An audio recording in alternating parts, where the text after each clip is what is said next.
Really grateful that you're here in this conversation with me, exploring how the TOSA method has impacted you, what kind of inspired you to come and work with me in this way. Yeah, I mean, I'm I'm very grateful that you asked me to do this. I'm grateful to be here and to have found you along this healing journey that I recognize that I'm on. I I found you randomly. I feel like I was shouting into the universe for like help on, okay, so I read Dr. Bessel Kolk's book, The Body Keeps the Score, and that transformed my understanding of my own relationship to myself and to some trauma and things in my world. And it's been a part of this process of healing for me. And I think because it's so eloquent in it just gives such a full picture in so many ways of what trauma is and how it is to be in it, and sort of how it can be to heal from it and be out of it and whatnot. And there were a lot of components of sort of within that descriptive process that I felt that I was able to have come into with my path of healing so far through either individual therapy, through individual coaching, through group coaching,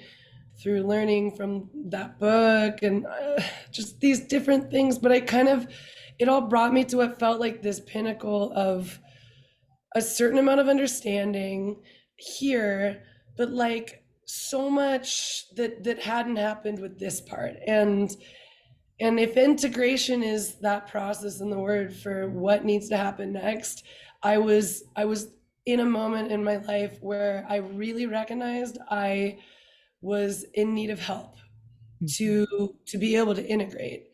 And and then the randomness part, the universe speaks to you if you listen. Maybe I So just was true. like, yeah, I was like, I need help. I need help. I know what it is, but I don't know how to do it. I don't know how. And so I was like on Eventbrite looking for something to do in town. It's like I saw, oh, here's what's happening in Santa Barbara.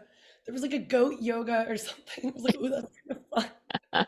And I think then I was like recommended to look at a free 4-hour course that you were offering back in the start of the fall, and on like a Saturday, and it was like this light blinking in my face going, hey, you were just asking about this, so I was reading and I was, wow, this seems awesome and it's free, great. So I immediately signed up, but then I'm nothing if not curious. I want to know more about this practitioner that's offering this course, and so I migrated to your website, and I don't even know if it was on my phone, but the way that you have your scroll work when you get there, and it's an invitation to read and to understand some stuff, and then it was further lights going off, and I was like, wow. I read into that you had these different offerings, the level 1 breathwork course, and I don't think I really knew what breathwork was at that point. It's something that had come up in the Dr. Bessel's book. It's something that had come up in therapy a little bit and EMDR, but I hadn't experienced it. I didn't really know too much about it.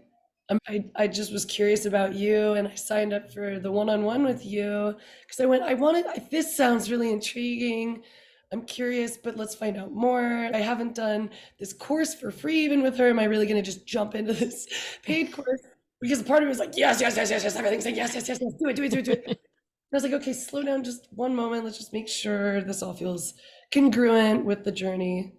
And then you were so just wonderful and supportive and elegant in my first time just speaking with you this. And I might recall it more than you because you work with a lot of people, but I was in between doing something for my daughter and myself. I thought I was going to be in a place with better internet. I didn't have good connectivity. The best I could do was make it to like a park. And you and I saw each other for just a moment like this, and then my connection was bad enough that you're like, it's okay, you can take off camera. So you heard me, but I got to see you and hear you the whole time.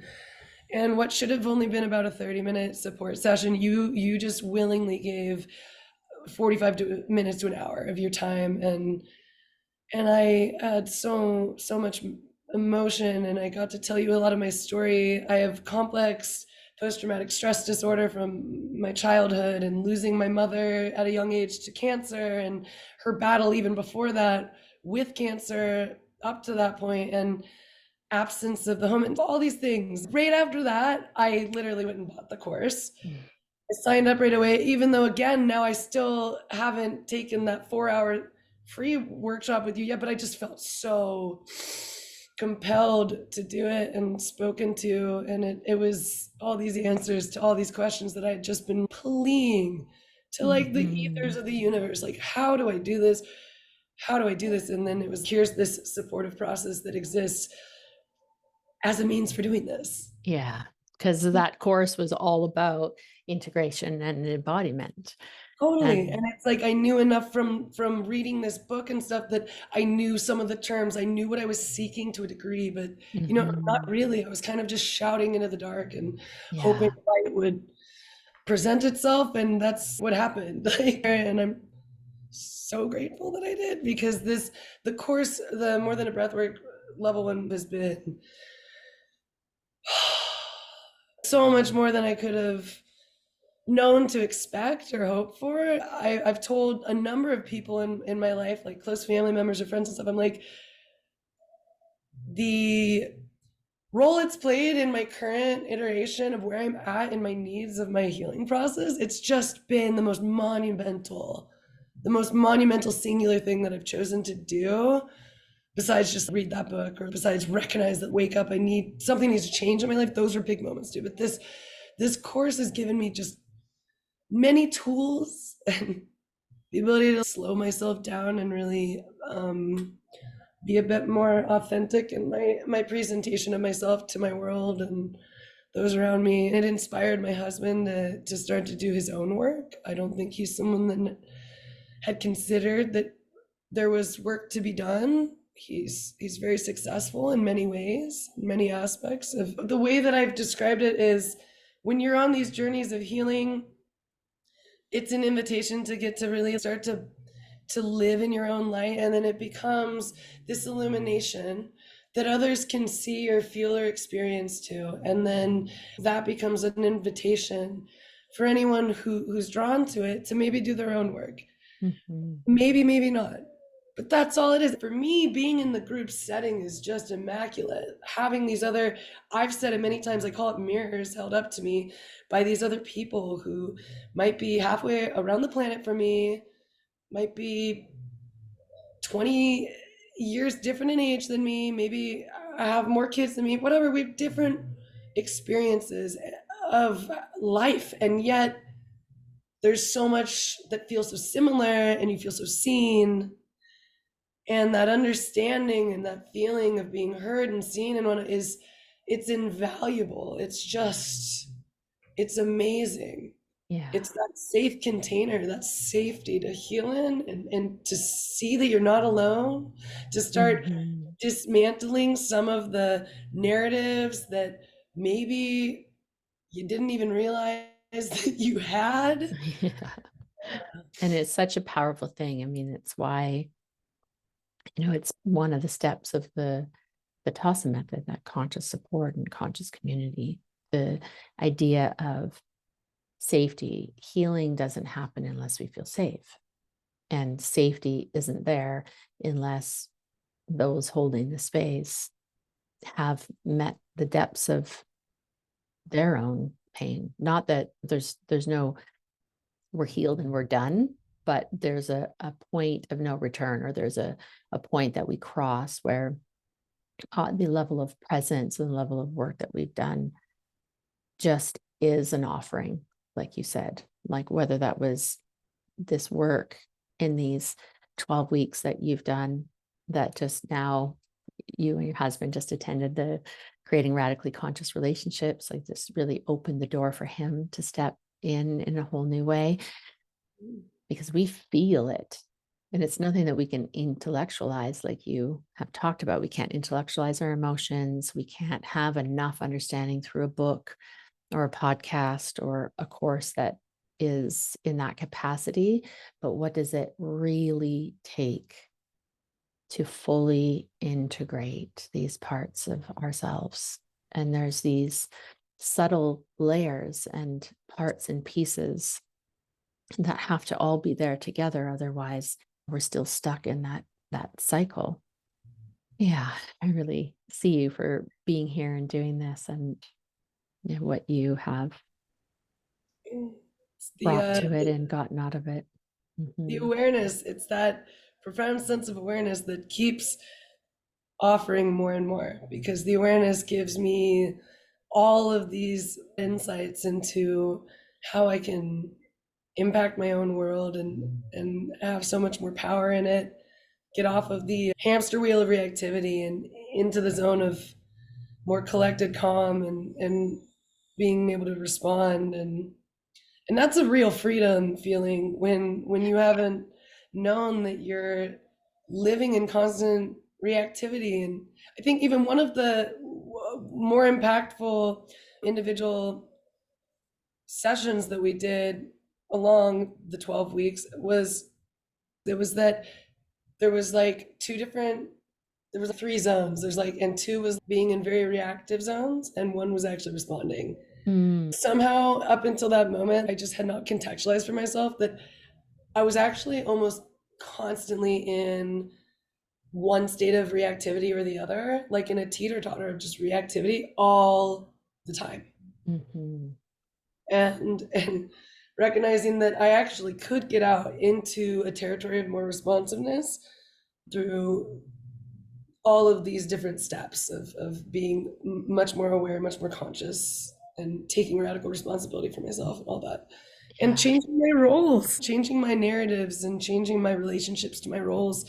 I have my mantra now: keep my soul separate from the role. I feel just in being in relation with others and connected to others, there's like expectations that need to be perhaps there and met, but there's always the ability to have a separation from it enough to be knowingly coming from a place of peace, calm, understanding for yourself. And then you're okay, my soul is my soul. Now, how can I rise to the occasion of playing in this role in the most effective way possible so that I can make this connection fruitful, do what needs to be done, and we can all accomplish things together. Like, I think that you have to play roles to get things done. But what was so difficult for me in times past was not just playing that role so personally, not just like jumping in it so wholly that it felt like that role is my soul. And Mhm. and I've been able to find some breathing room around those roles and understand that they are not the most in-depth part of my soul. Mhm. Doesn't mean that they're not authentic roles that I wish to play, like being a mother, being a partner, showing up at work. These are things that I want to do effectively. It's just having a degree of separation so that for me, with the reactivity, with the CPTSD, that it doesn't become this unconscious hamster wheel of reactivity and just constant reactivity, And it's all based on presence, that Totally. ability. You use the word awareness, that witnessing awareness, that when we do really create a distance, we create a detachedness from the roles that have defined us. So we aren't our past, we aren't the roles we play, we aren't our wounds. We're separating, as you said, the roles from the soul. And so we're returning home, Totally. that Yes. centered place. Yeah, so beautiful. And And for those that might be listening and don't have that context, is that the majority of the course is about being held to redefine all the things that have defined us. But once we've really been held in order to hold ourselves and come back home, then at the end, we start looking at relationships, the conscious relationship model and the roles that we play within it. But then we just finished the creating radically conscious relationship, which really dove into that in such a greater capacity. So yeah, beautifully, very really. concentrated, very concisely, and in a very appreciated way. And I was so grateful that you offered that. I fully wanted to jump into it right away. So offered to my partner to do that along with me. I think I was going to do it either way, but he took up that invitation and I'm very, very grateful for it. He's gone on his own journey in this past 4 weeks of work, and that's been very important for me too. I had a pretty bad reactive episode, or whatever we want to call it, on Tuesday after a loss of a family member and Christmas and all these things happening. And there was this really unconscious foisting of my needs onto my husband that I became conscious of. Mhm. And I think it's just remnant of years past. He and I have been together for 14 years, since I was 22 and he was 27. So it's like we've gone from being different versions of ourselves to new versions of ourselves. We've become parents, we've become married in that period of time. And it's just, there was definitely a lot of periods of unconsciousness in our relationship. There was periods of probably codependency of various fashions. And so all of this work has been, it's difficult for it not to just become sort of a framework for life. Yes. To use something from Stranger in a Strange Land, I grok it, man. To the depths of my soul, I understand how this is a methodology and a framework for living, and therefore it becomes the practice for all these other areas of my life. And there's times where I thought, if I really crack into this work and get myself to a place of healing where I feel a lot more peace, calm, I wondered, if Eric didn't do the work, if we would be able to continue our relationship together. I just, without putting anything on it more than that. And I see the Mhm. commitment we both make to Yeah. ourselves on the journey, and to each other in the relationship, and to our daughter. And so I'm very grateful. I'm very grateful Yeah. to be here, because I do feel this work has impacted me beyond just my ability to have a good relationship with myself and to come back home, as you say, to me. But it's given me the invitation to actually create a more robust relationship with someone that I've known for all these years and that I've loved in different capacities, but that I've also felt like a wretched detachment from at times because of things we've gone through together. Right. And so it's just, this is a whole other level than I ever knew that I could get to in my own life. And I'm very grateful. It's so beautiful. And, when I'm all about breaking the cycle, I'm all about that embodiment, that there's no obstacle in life that we can't use to know our wholeness. Mm. And the relationship one was about, there's no conflict in relationship that we can't use for joining. And to get to that point where we can utilize, just like personally utilize obstacles as a way to grow and know our wholeness, like to integrate, to receive from them instead of feeling trapped and defined by them. But then to take it a step further and be in a relationship where we can use conflicts as a path to joining, that's just miraculous. There's just something so profound about that. Mhm.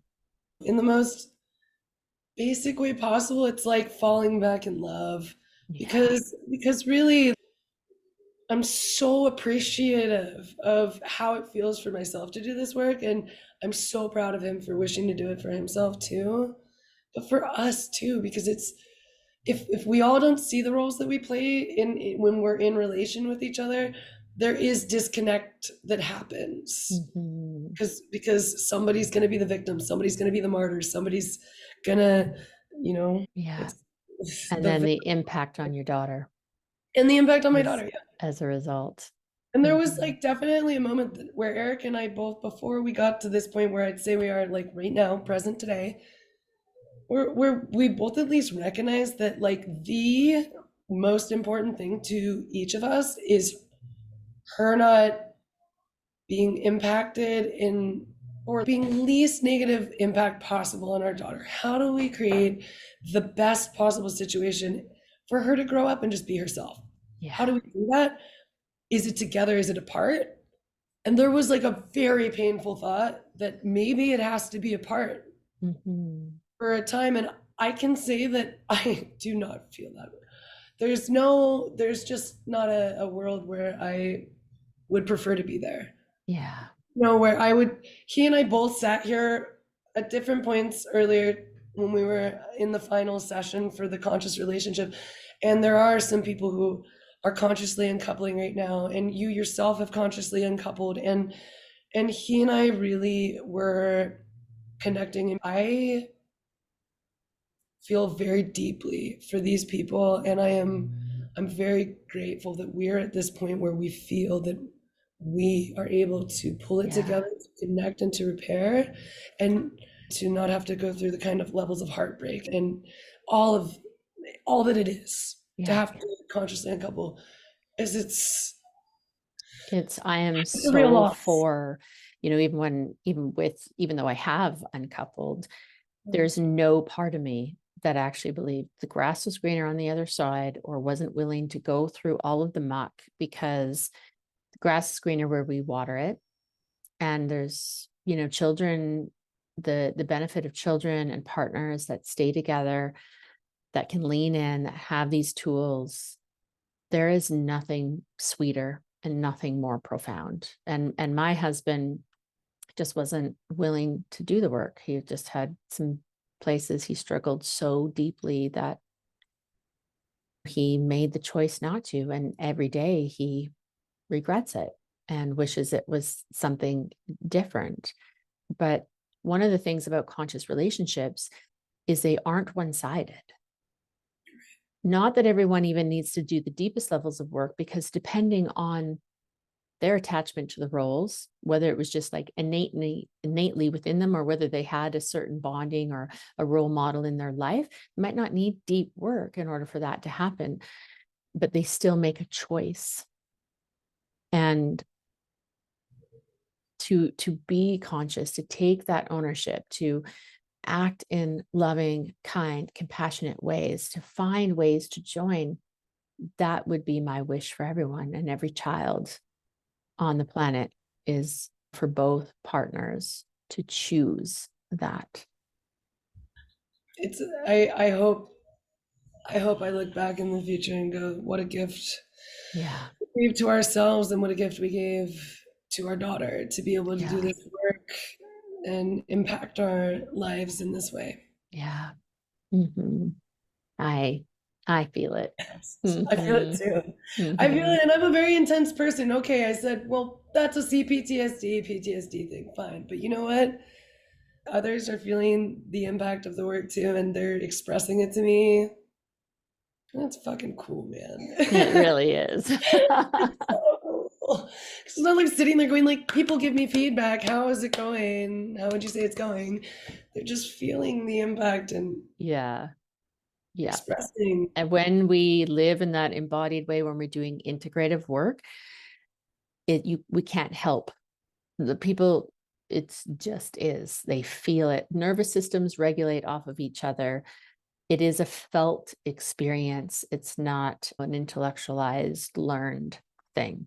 So yeah, really, really celebrating you. And I know that you've also made the decision to join level 2 and become a facilitator and learn how to hold this same safe space, this conscious holding and breath experience. And so I look forward to having another interview with you about that journey. And The journey continues. Even just taking the break over, the 2 weeks of kind of the holidays was like, I recognized that I need this in my life more. And I'm not to the point where the practice is ingrained enough in me or my world to just be taking place all the time. I need more support. I need to continue it. Because I yearn for even more of this. mhm, yay. And I'm, yeah, really excited, really honored that you're carrying on the journey, and really just immensely proud of Well, the work that you've done, and becoming a living embodiment of this work. So I'm proud too. I know my mom would be proud of me. I feel like mm, I didn't get enough years on the planet to really get to understand all parts of my mom. But there's journals that she kept and things that I've read that give me these interesting insights as an adult, reading them now at an age similar to she was when she was writing them. It's interesting. It's like I get to know her on a different level, and I feel like she did a lot of work for herself. I couldn't have known or understood. There's just no way I could have. But in the time between her and my dad, first meeting, starting to date, breaking up, getting back together, deciding to have a family, she did an immense amount of work. Mm. I was only impacted by the other side of that, by like her being a very connected parent to me. And so it just, if one of the things that was so sad was that I also got this trauma from losing her and stuff. Never would she have wanted that to be her legacy. This Yeah. is what she would have wanted. Yes. Legacy to be Oh, me, to feel healed, for me to be living in love and authenticity. And so I know that she's proud, you know. yeah. Yeah. That I brings feel tears her. to my eyes. Yeah, I can really feel her, feel you, feel, yeah, you being a legacy, everything that you're embodying and that you're doing now. That's the legacy.